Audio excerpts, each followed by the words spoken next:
Olá, como é bom poder estarmos juntos novamente, especialmente para refletir sobre a Palavra de Deus, que é lâmpada para os nossos pés, é luz para os nossos caminhos. A Palavra de Deus é o meio que Deus instituiu e escolheu para vir ao nosso encontro, para falar conosco, para agir em nossa vida e para nos conduzir pelo seu caminho, caminho da fé em Jesus para a vida eterna. E hoje eu quero convidar você para refletir sobre o tema Juntos, refletindo sobre a brevidade e o sentido da vida. Juntos, refletindo sobre a brevidade e o sentido da vida. Eu quero compartilhar com vocês algumas palavras do livro de Eclesiastes, capítulo 7, destacando alguns versículos. Primeiramente, os versículos 1 e 2. Versículo 1 diz assim: o nome limpo vale mais do que o perfume mais caro. Veja que quando fala do nome, o nome está assim intimamente relacionado à pessoa. E o propósito, o plano que Deus tem para a vida da pessoa. Tanto que Deus no Antigo Testamento chegou a mudar o nome de pessoas, de Abrão para Abraão, pai de muitas nações. De Sarai para Sara. Ou no Novo Testamento, de Saulo para Paulo. Porque o nome, ele identifica a pessoa. Então aqui está mostrando assim a importância do nome. Porque o nome vai nos identificar, vai dizer quem nós somos aqui neste mundo. Então o nome limpo vale mais do que o perfume mais caro. Agora escuta bem. E o dia da morte é melhor do que o dia do nascimento. O dia da morte é melhor que o dia do nascimento. E mais, é melhor ir a uma casa onde há luto do que ir a uma casa onde há festa. Pois onde há luto, lembramos que um dia também vamos morrer e os vivos nunca devem esquecer isso. Agora o versículo 3. A tristeza é melhor do que o riso. Pois a tristeza faz o rosto ficar abatido, mas torna o coração compreensivo. Agora nós vamos para o versículo 8. O fim de uma coisa vale mais do que o seu começo. A pessoa paciente é melhor do que a orgulhosa. E agora o 10. Nunca pergunte, por que será que antigamente tudo era melhor? Essa pergunta não é inteligente. Afirmações diferentes, né? Parece que a gente não é acostumado a ouvir afirmações dessa natureza. Por exemplo, o dia da morte é melhor que o dia do nascimento. Não faz sentido. É evidente que para nós, né, do nosso ponto de vista humano, né, na perspectiva dessa vida aqui neste mundo, gostaríamos muito mais ir a uma casa onde que tivesse nascido uma criança do que ir a uma casa onde faleceu alguém, num velório de alguém.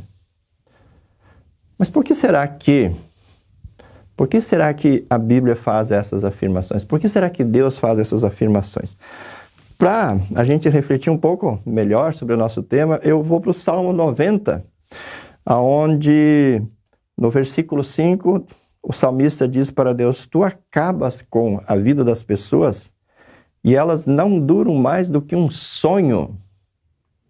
Sabe que um sonho é uma coisa muito rápida. Talvez no dia seguinte a gente lembre, e parece que foi uma história longa, né? Mas segundo os estudiosos, o período do sonho é um período muito curto, é uma descarga elétrica que acontece no nosso cérebro assim, muito rapidamente. E aqui o salmista diz que Deus acaba com a vida das pessoas e elas não duram mais do que um sonho. São como a erva que brota de manhã e que cresce e abre em flor e de tarde seca e morre. Plantinha aquela que nasce bonitinha de manhã cedo, né, com orvalho e tal, mas à tarde vem o calor e a plantinha seca e morre. No versículo 9, de repente os nossos dias são cortados pela tua ira e a nossa vida termina como um sopro. Veja, antes falou que a nossa vida é como um sonho, agora como um sopro. Você sabe que um sopro é uma coisa assim muito rápida, muito passageira. Só vivemos uns 70 anos e os mais fortes chegam aos 80. Mas esses anos só trazem canseira e aflições. A vida passa logo e nós desaparecemos. A vida passa logo e nós desaparecemos. Então nós podemos pegar vários textos da Bíblia, além desse, que mostram como a nossa vida é curta, né? Que mostram a brevidade da nossa vida aqui neste mundo. E como nós passamos rapidamente por esse mundo em que nós vivemos. Muito bem, um autor chamado Dietrich Wendland, no seu livro Ética do Novo Testamento, ele faz uma afirmação mais ou menos assim: o cristão que perde a perspectiva escatológica, ele se perde na sua ética aqui neste mundo. Ou seja, aquele que esquece que a sua vida aqui é extremamente curta e que há uma outra vida totalmente diferente e eterna pela frente, ele vai se perder na sua ética, na sua caminhada cristã. Ou seja, ele vai confundir os valores, ele não vai saber estabelecer prioridades, ele vai se agarrar naquilo que ele não deveria se agarrar, que não tem tanta importância assim, dentro desse contexto da brevidade da nossa vida. E ele vai deixar de valorizar coisas que ele deveria valorizar, levando em consideração que a vida aqui é extremamente curta e que existe uma vida eterna ou uma condenação eterna após essa vida aqui neste mundo. Então é dentro dessa perspectiva, né, dessa compreensão da vida, não como aquilo que a gente apenas vê e aquilo que a gente apenas vive no dia a dia, mas vendo a vida de fato como ela é, que a Bíblia faz essas afirmações, especialmente quando a gente olha aqui para o texto de Eclesiastes capítulo 7. Quando fala que o dia da morte é melhor que o dia do nascimento, a Escritura Sagrada está levando em consideração que aqui neste mundo nós temos essa vida curta, extremamente passageira, da qual fala o Salmo 90, e aqui neste mundo nós estamos sujeitos às consequências do pecado e às consequências do mal. Se nós olharmos em Romanos capítulo 8, nós vamos perceber que o apóstolo Paulo faz uma análise de como ficou o mundo, de como ficou o universo, de como ficaram as pessoas após a entrada do pecado no mundo. Paulo chega a afirmar que todo o universo geme como uma mulher que está em trabalho de parto.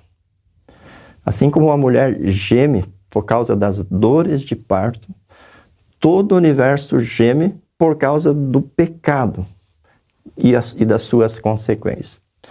E aí ele fala que o universo, e inclusive aqueles que são cristãos, aguardam com expectativa o glorioso dia em que ocorrerá a libertação, que é justamente o dia da segunda vinda de Jesus Cristo.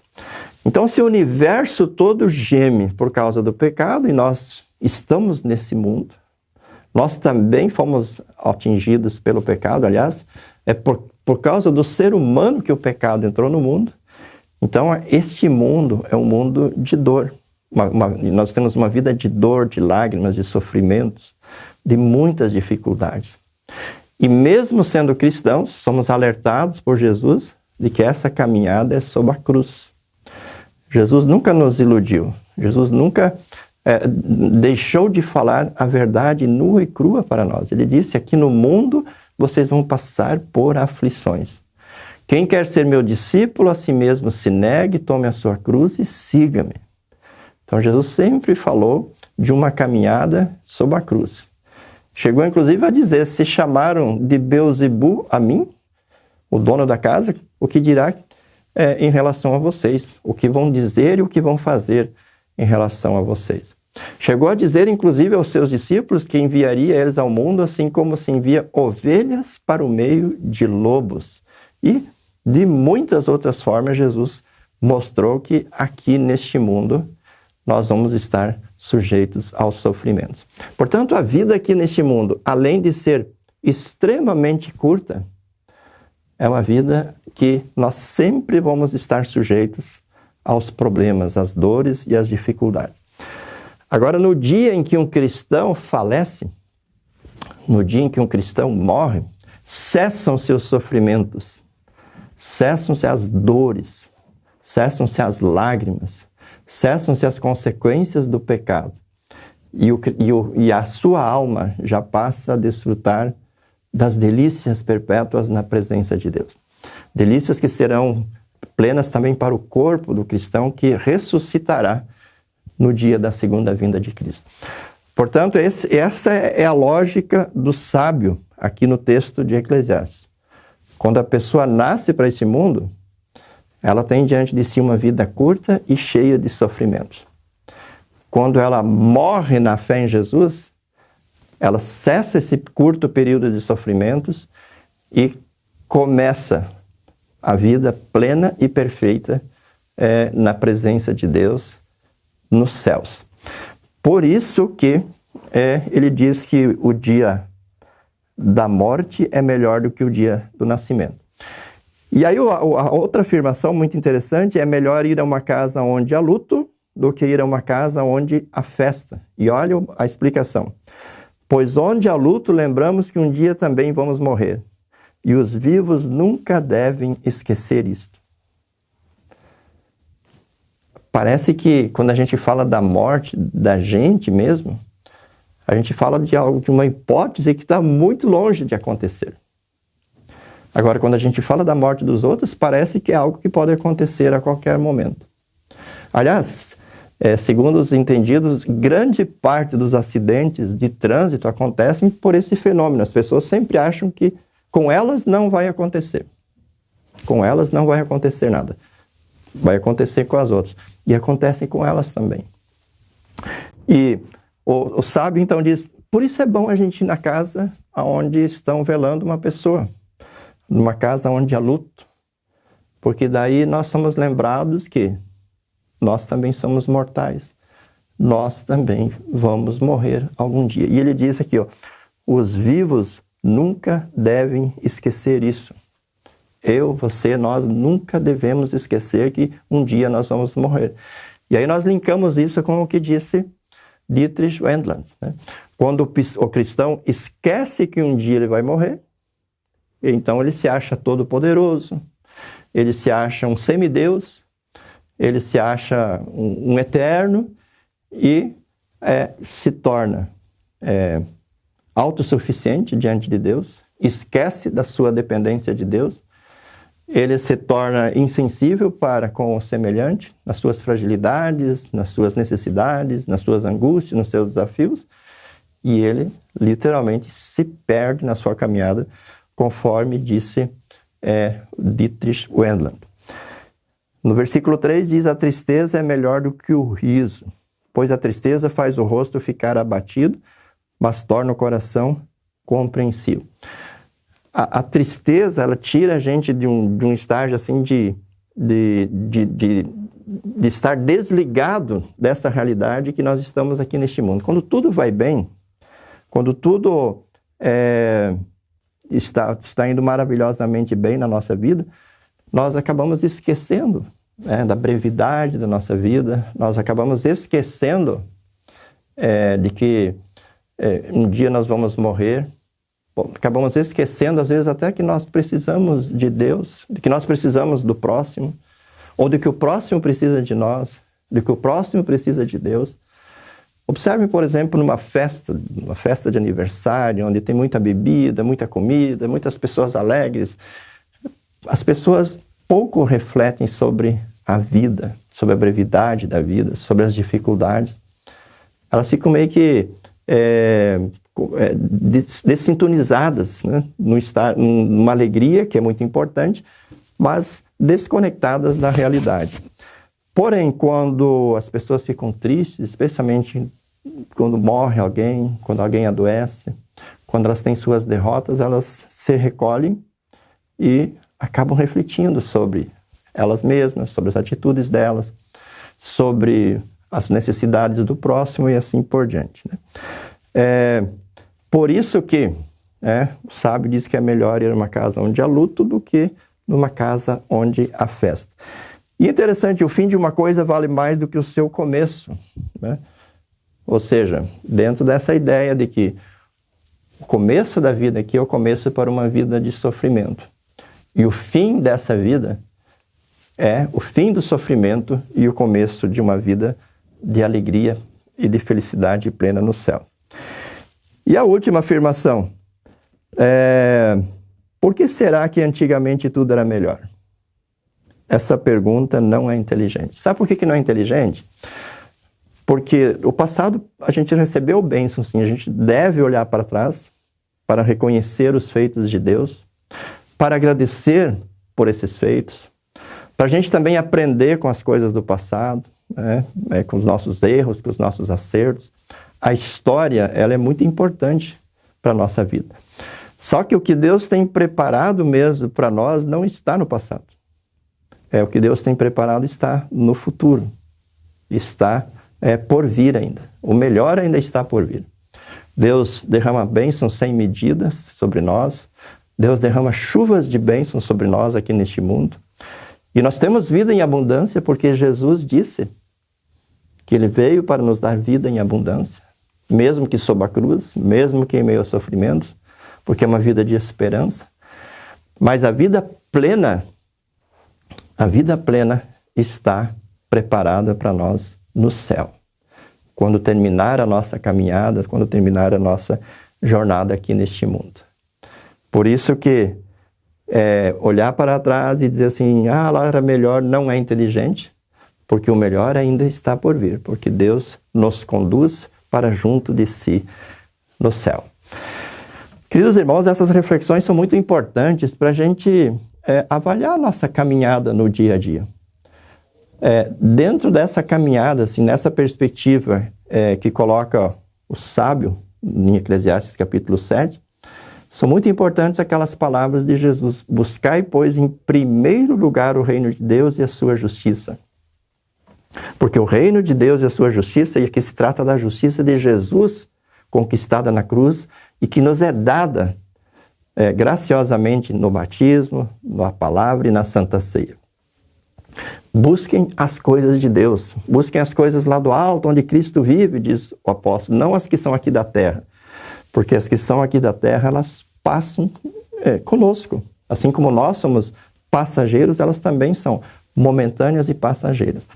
Mas as coisas que Jesus nos dá, elas são importantes para essa vida, mas elas nos levam de forma especial, pela fé em Jesus, para junto de Deus, no céu, para a vida eterna.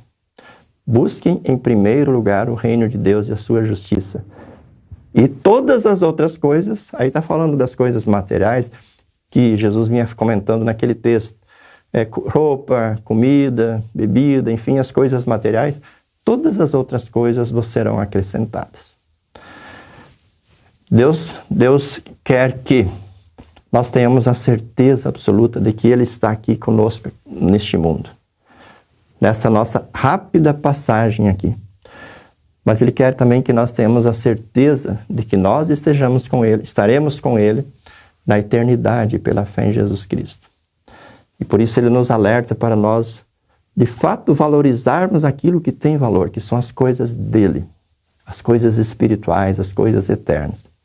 E administrarmos as demais, que são momentâneas, que são passageiras, para a honra, para a glória dEle, para o nosso bem, para o bem da nossa família, e para o bem do próximo.